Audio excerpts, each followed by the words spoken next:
Hello, Hero Collectors here. How's it going, everybody? Hope you all are doing fantastic. I know I am, and today I am finally reviewing the Marvel Legends Maximum Series Spider-Man.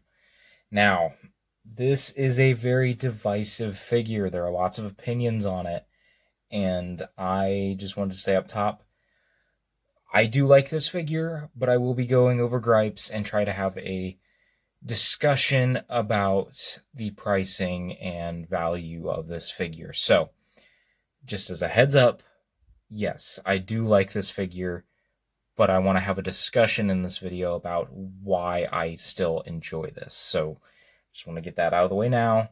It's a very divisive figure. I know there's a lot of very strong opinions on this, so I just wanted to give that heads up. But without further ado, let's get into the review. All right, taking a closer look at the overall Spider-Man figure. As you can see, it is very Todd McFarlane inspired, with the web work on the costume and the eye design, and of course the spider on the figure. He's definitely more comic booky than some of the ones you see like in the live action and whatnot. Going around at the back, he does have the big old fat spider there, and the legs do continue on the butterfly joints there. But yeah, he's just all covered in lines, and it's a darker blue Spider-Man costume with a really good red color. I wouldn't mind seeing this, body get a repaint with a lighter blue and maybe a different style head to emulate a different artist style. I will say that I do wish the eyes got one more coat of white paint. When I was taking some photos, it did seem like some of the red was bleeding through when it, looking back at the photos. And then there are just a few little random splotches, like I've got a mark there at the hip, where that seam is. I've seen a lot worse on this figure in terms of paint apps. Mine turned out pretty well.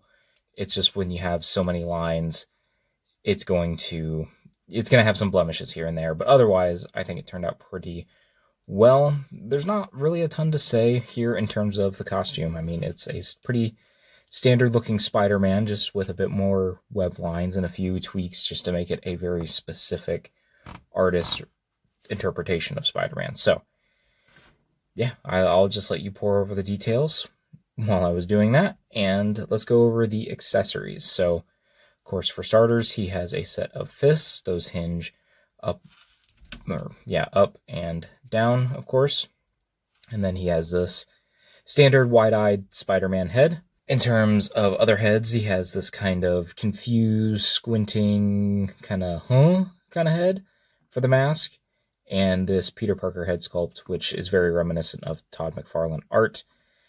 I wish this head was just a little bit different. That slightly closed eye is nice, but maybe make it squintier and change up the other eye a bit more. And then this Peter Parker head, I think it's not perfect, but it's a lot better in hand than some of the original photos were making it seem. It's not my favorite Peter Parker head sculpt that we've gotten from Marvel Legends, but I don't think it's terrible either. While we're up here focused at the head, we do get this Spidey sense effect that just kind of slots over the masked heads.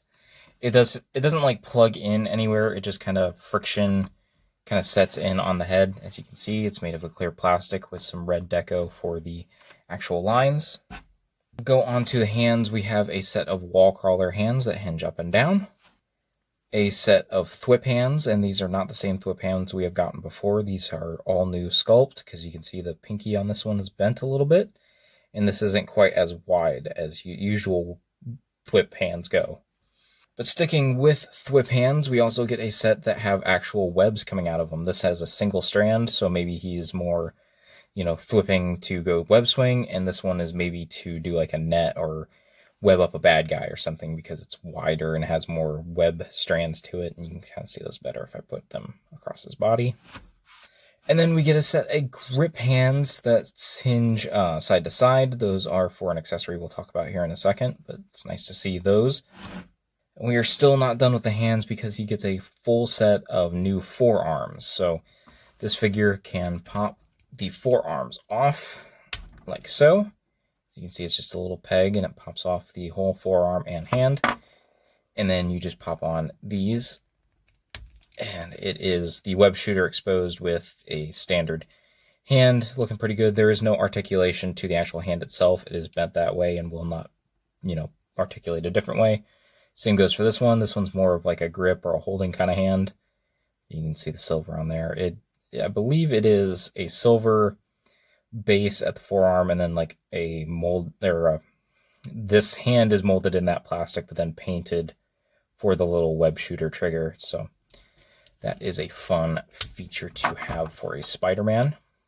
So now all done with hands, so we've got the web effects, and this is a web shield. It actually does have some paint deco on it. You can see all the little dark lines to kind of accentuate the sculpt, which I think looks pretty good. It does have the clip system, and you can see on this side how it doesn't have all those dark lines to show the sculpt off, but it just kind of pegs onto the wrist there, and you can use it as a shield if you so choose. But then we get some webs with a stand. So this is a newer stand that they've introduced and has since been added to packs like the Marvel vs. Capcom Wolverine and Silver Samurai. It's just got 2 points of articulation where you can bend it to pose a web effect like this one. This doesn't really have any deco. It's molded in kind of a, I don't want to say glittery, but it's more shiny, clear plastic. Or translucent plastic, I should say. But it has this small little port there that you just peg on here, and you can pose it however you need to. Coming out of the flip hands, I think it works. It kind of acts like a net, but then you also have this one, which same kind of glittery, translucent plastic. This is been aptly called the web sperm in the community. And that just plugs in like so, like the same. I look at this as kind of like a high caliber web shot to, web someone to a wall or something. So like on impact, it will spread out and capture a criminal. But I understand where everybody's coming from with the nickname. And then last, for the accessories, we get 2 of these bendable webs here. And they are kind of painted, or at least they are attempted to be painted. I think they're the same similar kind of translucent plastic with the other webs that we saw, but on this one it's really caked on this side. Like the paint just did not get spread out enough, and it looks kind of bad on my copy. But these are 2 different web sculpts, so you can see here at the end of this one they're very much the same. Like this is the end that got fired off, so it's like traveling to its target.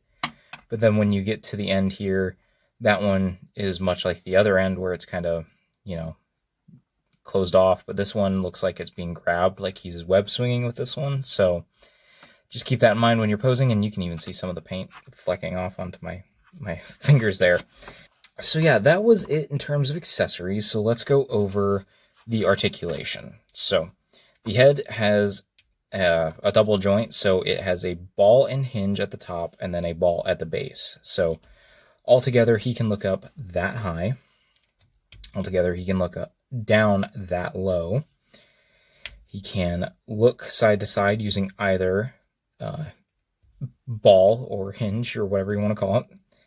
And he does get some tilt because of the base of the neck. So there is that.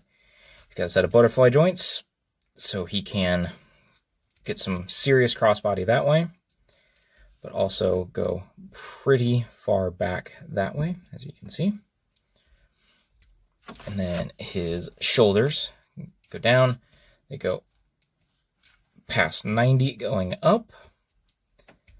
And then he can do a full 360. He's got a bicep swivel, double jointed elbows that go all the way in. You can get a swivel here at the forearm where you swap out the forearms, but there is a specific way the sculpt is supposed to land. You can see the kind of muscles in the sculpt where they kind of line up with the rest of the forearm. And then I went over the hands, but these can go down and up. The grip hands are the only set of hands that can hinge side to side. Now here at the torso, he has a diaphragm cut. And go back that far, as you can see, and forward that far. And then he has a lower ab crunch, which can go that far forward. And you can push it even a little bit more, but it doesn't click. And that far back. Now with both the joints together, you can go that far back and that far forward. Coming down to the hips here, he does have drop downs, so he can go down that far to allow for more articulation. He can go out that far. He can kick very high forward, and it does kind of run into the hips, but with the drop downs, it allows for more clearance going this way. And he can kick back quite a bit too. He does have a thigh cut. He has double jointed knees. And he can kick his own butt, of course. He has a boot cut. His feet can point down. They can go up. He has ankle pivot. And he has toe articulation. You can go down a little bit, but it's kind of forcing it, so you mainly only want to go up. So, with all of the accessories, the articulation, and the overview out of the way, what are my thoughts and opinions on this figure? So, in the actual overview of the figure, I was trying to be as unbiased as I possibly could, just going over the details, not really saying any opinions about things with the figure.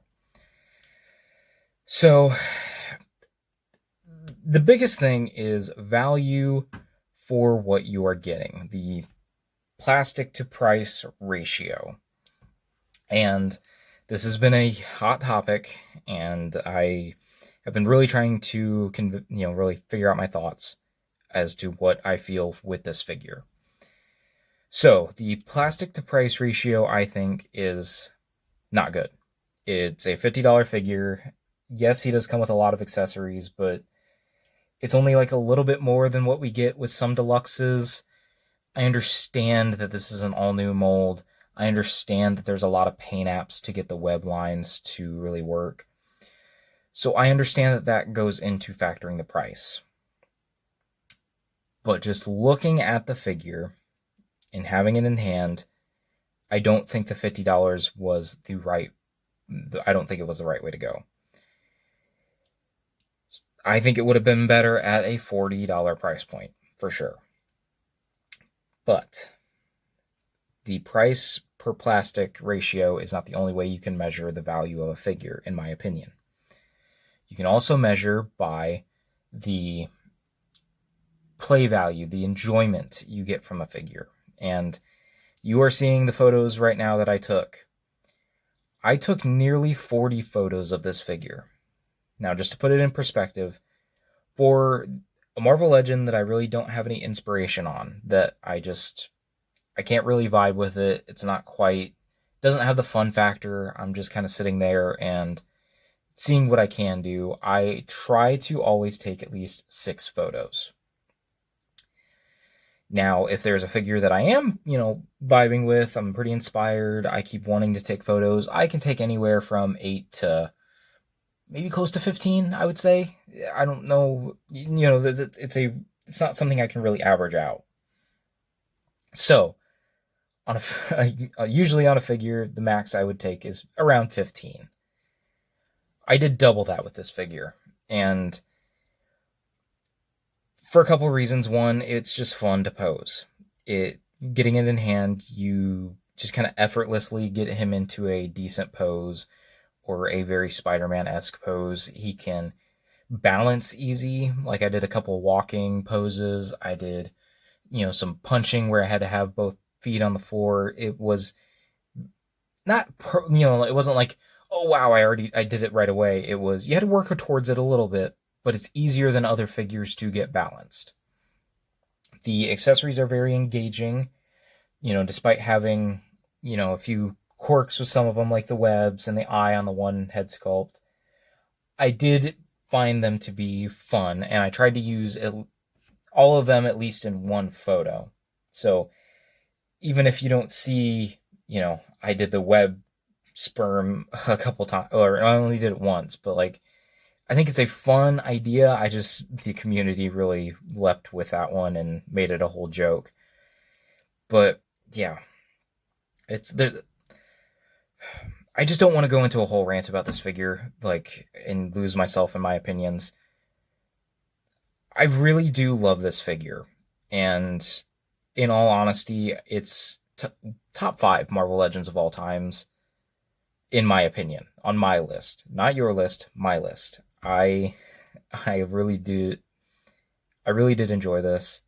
I'm even considering potentially buying a second one if it ever goes on sale, even for a little bit, just to save some money, because I want to have one on my main Spider-Man display, but I also kind of want to have one just to have to pose, just to pick up, get a little bit of enjoyment out of it, and use for photos. So, yeah, it's got problems. It's not perfect.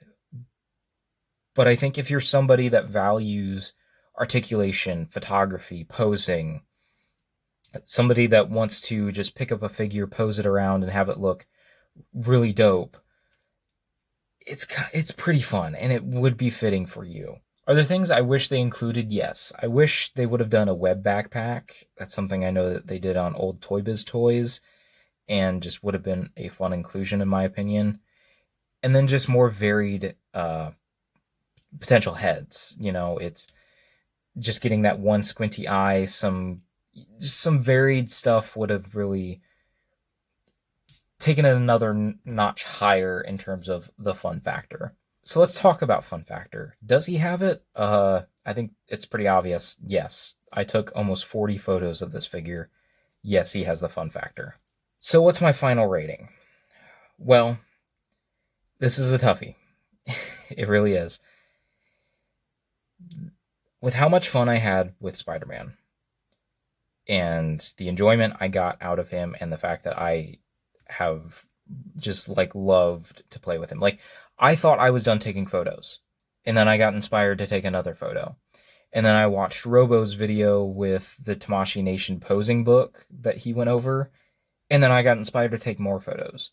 The fact that I kept setting this figure down, but then kept wanting to pick it up and play with it more, that holds so much value and makes me want to rank this figure so high, because you want figures that you enjoy in your hands and in your collection.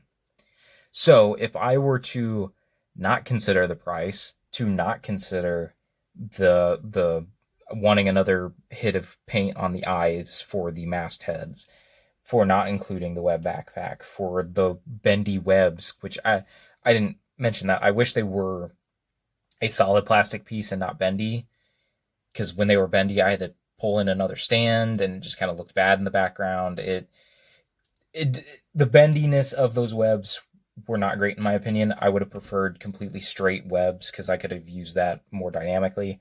I understand what they're going for with the bendy webs, but the fact that they don't hold a shape makes it a pain to actually use.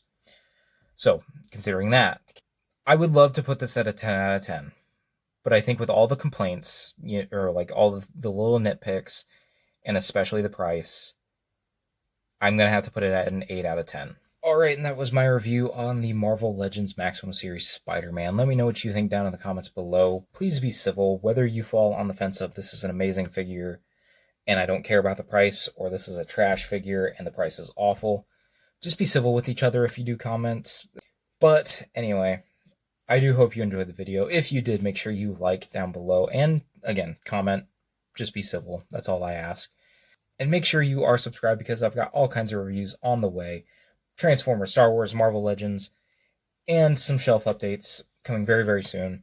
So if you are not subscribed, make sure you are, because I will be making all kinds of videos come out these next several weeks. So with all that out of the way, I will talk to you all in another video, another post, another time.